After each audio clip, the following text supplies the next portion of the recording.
Attention, everybody. The views and opinions expressed on this show are not necessarily those of Axe Ministry, Axe Media Group, and or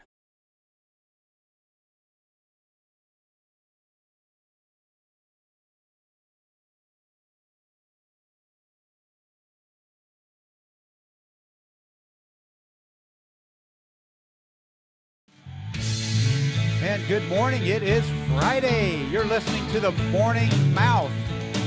I'm your host, Johnny Rooster. and I'm Pastor Matt. That music is loud. Yeah, it is. You know, that music is loud today. But you know what? You need it loud. If you're too quiet in life, sometimes you can't hear the noise. Okay, we're going to do this thing called dealing with grief. It's a little heavier topic than what we normally do here on the program, but I have a special guest today about that topic, and she is coming at us on the phone line from Olathe, Kansas. Her name is Shell Keeter. Shell, are you there? I'm here. Saying good morning. All right, wonderful to hear you. And Shell has a unique situation that happened. You know, you thought your 2020 was weird, Pastor Matt. Did you think 2020's been strange? Yeah, it's just been one thing after the other. Not strange. It's been stupid at times, but yeah, strange is a good word to use. Well, we had my son got married and February the 2nd because he wanted 02/02/2020 to be his anniversary. So after that, things got a little different.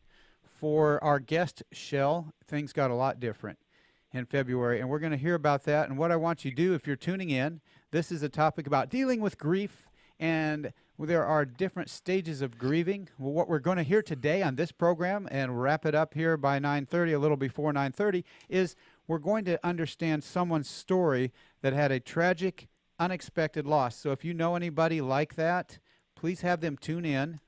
You're on Axe Media Group. This is Morning Mouth with Johnny Rooster and Pastor Matt. We're talking to Shell Keeter. That's how she pronounces her name. And she has a tragic story that happened earlier this year. We're going to hear about that now. So, Michelle, first a little bit about yourself. What are some things that you do currently?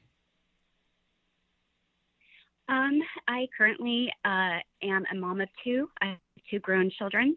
I have a 7-year-old, almost a 7-year-old granddaughter. I just moved to Olathe, just 8 miles down the road from where I lived in Lenexa, just over a month ago. I had met Chris. Before we could speak about his passing, I'd like to explain who he was. Yeah, so you Chris were and I married.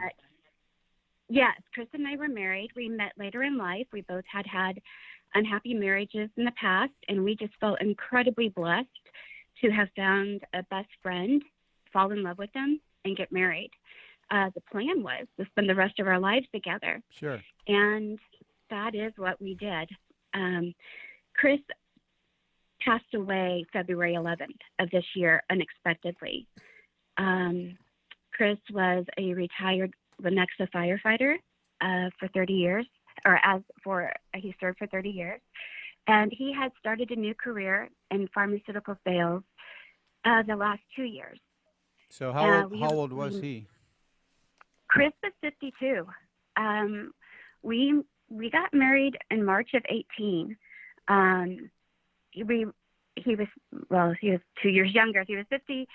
He was going to be 53 in June, so he would have been 51 when we got married. And he was amazing. This guy was bigger than life. He was 6'6", pushing 300 pounds. He was a big guy in stature, but his personality, even more so. He had friends everywhere. He was very easy to talk to, very accepting, very loving, and funny as heck. He was he was one of the smartest men I've ever met. He was so knowledgeable, but not arrogant. And he provided a sense of security and comfort, and probably because of his line of work for so many years. But he was just such a huge part of my life, coming out of a bad marriage, him as well. But he helped me heal a lot of those wounds that we leave behind. How did he do that? You had both come from unhappy marriages, as you say, and you had found each other later in life. You were what? You're a year younger than he is now. You are, Yes, and yes. so Uh-huh, after yes. being married for quite a while previously, or having a different life, how did he heal some of your wounds? Oh my gosh. I say I've only been in love 3 times in my life, and that was when my children were born, the 2 of them, and then when I met Chris. Wow. Uh, yeah, Chris. I've loved before, but being in love is a totally different game. I didn't know I could. I didn't know I could allow myself to do this. I didn't think it was safe to be completely vulnerable and give your heart to somebody. Chris made it incredibly easy to do that, and he didn't break his promises. This guy was what he said he meant, and he meant what he said. Yeah. So what did? So, yeah, So when you were feeling like this was a permanent, this is lifelong love that you finally found, and February 11th, what happened that day? that morning, Chris woke up about 5:30.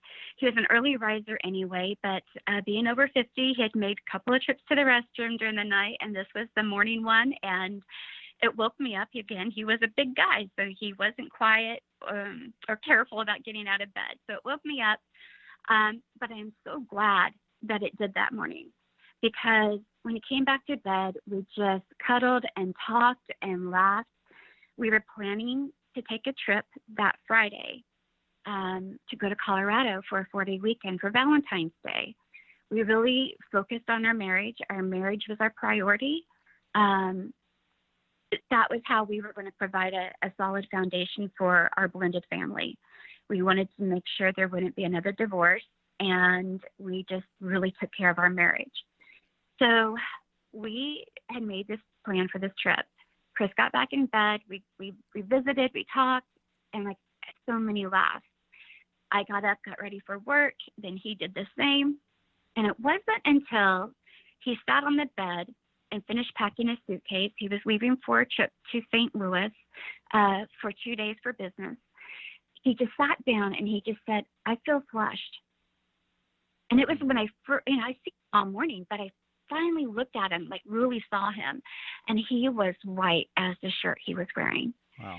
And so I'm like, babe, why don't you just postpone your trip for a day, and maybe you're getting the flu. Let's just see how you feel tomorrow. Nope, he had a plan. He had everything on schedule to get us out of time. Right. So he said, I have a morning breakfast meeting, and I'm getting my oil change, and then I'm heading the road, and I'll call on the road. I leave about 20 minutes after he does. I called him just to see if he's feeling any better. He wasn't. He just said, "Don't worry, though. When I get on the road, I'll get fresh air. I'll be fine." Mm-hmm.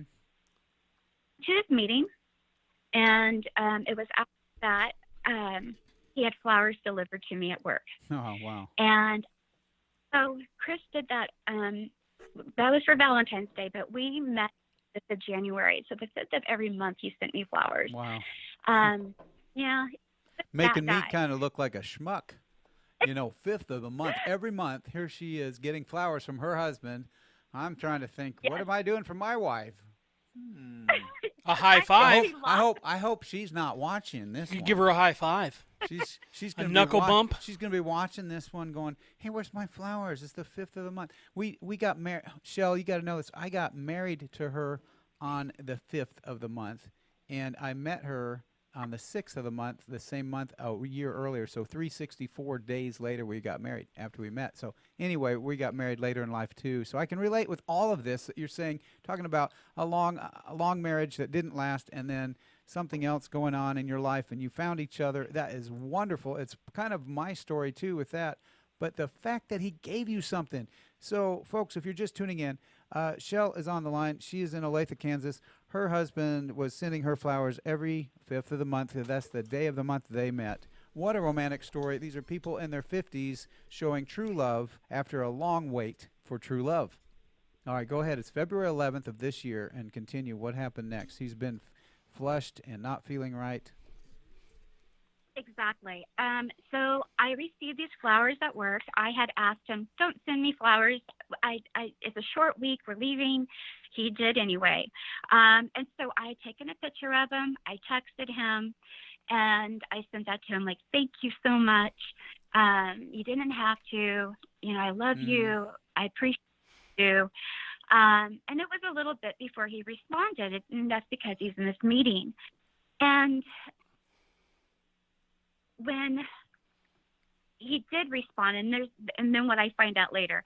So he responds, and that text is very precious to me, because it was our last text.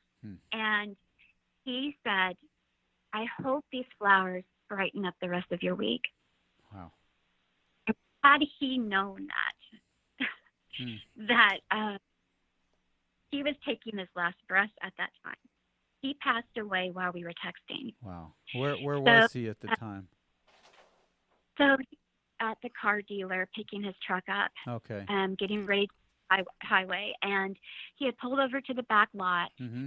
And what I learned later was he was programming even though he knew every road, he still programmed his GPS because he wanted to beat his time. Yeah.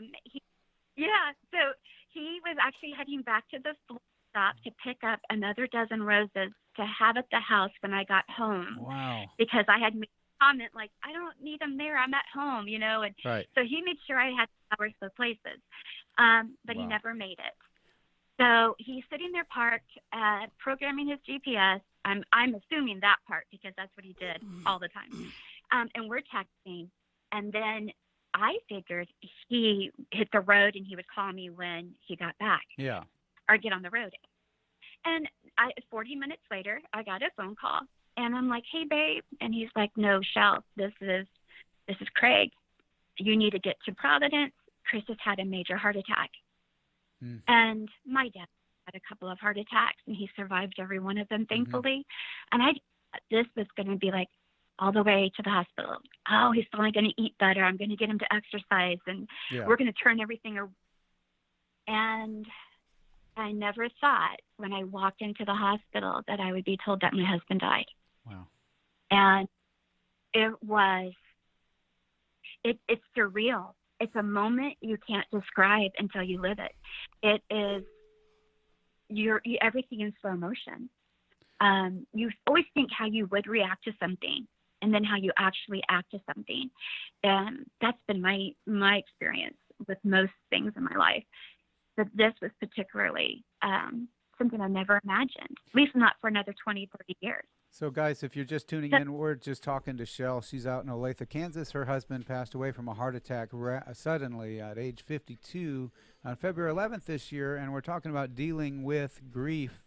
Now, Shell, that's a horrible bit of news, very unexpected. How were the next few days, and then what are you doing today that's different? What do you have to say to people going through loss? So I'd like to hear you on that for the last few minutes. Okay. Well, as it turned out, a month later, we found out it was not a heart attack. Chris actually passed away from a cardiac tamponade, aka aortic dissection. So essentially, he was bleeding out in the pericardium. And that's why he was so pale that morning. So that to me was a relief. For a month, I had such anxiety. I was afraid. He had been scared. He had been in pain. He was all alone. But when they found him, he had just peacefully leaned over his steering wheel. I was told by the doctors or the coroner's office that he basically passed out and then passed away. And his last moments, he knew he was holding the phone with the text open. Wow. So I've always thought his last moments, he knew he was loved and appreciated. Sure. He died. And isn't that what we want for our loved ones and for ourselves? And absolutely. So leaving the hospital that evening, I knew I was going to make a lot of decisions in the next couple of days. And so I had 3 criteria. That first one was, does it honor Chris? Does it benefit his children? And does it feel right to me? So and I didn't need a yes. The first one was honor. What was the second one? Benefit his children. Okay. Uh-huh. And yes, and then does it feel right? Does it feel right to me? Okay. And I just one yes. I didn't need all three, but I had a lot of yeses in the next coming days. I felt like everything was so easy to say yes to. So when you And lost so your husband, you're thinking after he's gone, what I'm doing honoring him? Does it benefit the children? Does it feel right for me? yes, And those and things you were saying yes to on all three. yes, and I'm saying yes. And I had to focus on the gratitude and grief. I did not want a complicated grief situation. Sure. There has been to because of other people, but my personal grief, I have tried to focus on the gratitude. I'd rather focus on remembering Chris, how he lived his life, not Yes. that he died. Mm-hmm. So the gratitude began with Chris never made it out of town. Chris wasn't on the highway. He didn't crash. He didn't hurt anyone. He didn't kill anyone. Yes. He wasn't 4 hours. I got to spend 6 hours with him in the hospital that day. I wouldn't have had that had he been in St. Louis alone in a hotel room. So Wow. these were the beginnings Wow. of the gratitude. It doesn't change the fact he died, and I miss him incredibly, but it changed how I was going to approach it. Okay, so just to recap, sorry to interrupt, but just to recap, you had an unhappy marriage, then you found Chris, you married him more recently, and in your 50s you found true joy, true love for the first time even, the true love, and then with all that joy and love and all of that nurturing, in the midst of that, you lost him suddenly through a tragic health event. Now he's gone, and you're saying you're doing things to honor him, to benefit others, and to feel right about that situation. And it looks like there's stages of grief, there's depression and denial. Now it looks like reconstruction and working through is one of the final stages of grief before acceptance. How do you feel you are now, and what do you have to say about people going through grief? I would say I'm in that reconstruction phase. I will also say, I think at any given time during your grief stages, you can revert to depression or anger or denial. Mm-hmm. First couple of days, I would still reach for my phone to text him or call him, or, and even like last week was a really bad week. I recently moved out of the home week, and to me, I feel like something. I feel so there is a lot of these emotions, but I do feel I'm toward the end of this list where reconstruction and what is my life going to look like now? I had an idea what it would look like, but how do I best honor Chris? And I hear people say, you'll meet someone else again. You know what? Maybe I will. Maybe I won't. Mm-hmm. But if you're moving on, you need to move on, or you'll move on someday. Yeah. I take offense. I would rather say, I'm going to move forward. Moving forward makes me feel like I'm bringing with me. I'm bringing those memories, and someone is going to. So you're moving forward, not just moving on. You're not putting him in the past. You're moving forward with his memory. In spirit? Yes. I feel like moving on feels like you're setting it down. Moving on is like setting it aside. Moving forward is walking with that memory, keeping it alive. And that's yes, and the other part, when I don't blog, I've been asked to blog, but I share my thoughts at least once a month on Facebook. And one of the focus I've had is one, finding the gratitude in grief, but also allowing yourself the grace during grief. You would allow it, you would give it to someone else, and we have to give it to ourselves. Chris was a man of faith. We both have faith. I know that I will see Chris again, and not in a particular hurry to do it, but any day works for me. I can't wait for that. But I got plenty of things and people to help while I'm down here. Well, the Acts Media Group here is a faith-based broadcast, and we are with you on that. We understand the true meaning of life, and it's though things are unexpected, we have a hope for the future. Oh, absolutely. Absolutely. Shell, I definitely appreciate you taking the time to share this hard story, and it sounds like you have some wonderful grace and some tremendous insight. Pastor Matt, what else do you have to say about that? I wish we had more than an hour at this moment, because I mean I feel like this could definitely be a two-parter. I mean, if she's up for doing it again, like there next may week be a or time something. in the future, or Yeah. find out when we could revisit this topic of grief, but also the part about continuing your life, moving Yeah. forward, not just moving on. I think we should dedicate a whole hour to it. Moving forward, not just moving on. So thank you, Yeah. Shell, and anything else that you would like to say to the people listening before we end this call today?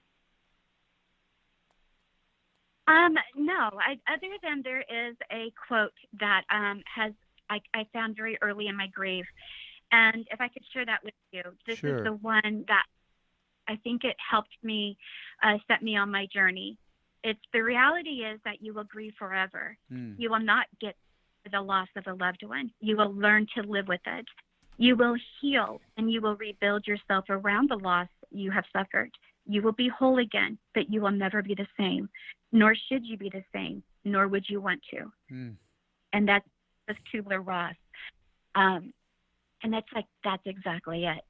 My life hasn't ended because Chris is dead. In fact, I feel like there's a new part of my life that just started. And that's what I'm focusing on. Amen. I think you have a lot more to say because of this situation, and I appreciate you being willing to say it to our audience today. We've been talking to Shell Keeter. She lives in Olathe, Kansas. She's 51. Her husband passed away February 11th at age 52, unexpectedly, the true love of her life, and she is reconstructing, working through, and moving forward, not just moving on. If you're facing a loss today, or if you understand what that feels like right now at this moment, I want to pray that you would feel like you can move forward with the memory, not just move on and put it in your past and stuff it. Anything last words? That's what I've got to say. That's good. I'm good. I think we've done great here listening to you. Thanks again, Shell. We're going to let you go, and we do appreciate your time today and sharing your story. Thank you. Thank All right. you. Have a great day. You as too. well. Bye. Well, folks, again, that was Shell Keeter. She's in Olathe, Kansas. She is 51 and has lost her husband this year, February 11th. And if you're dealing with loss, remember to go to the King of Kings, the Lord of Lords. Amen to that. Thank you, everybody, for joining us today. Be sure and tune in next for The Happy Hour with Dr. Paul Collins and his wife, Nancy. This has been The Morning Mouth. I'm Johnny Rooster. I'm Pastor Matt. Thanks again. Bye.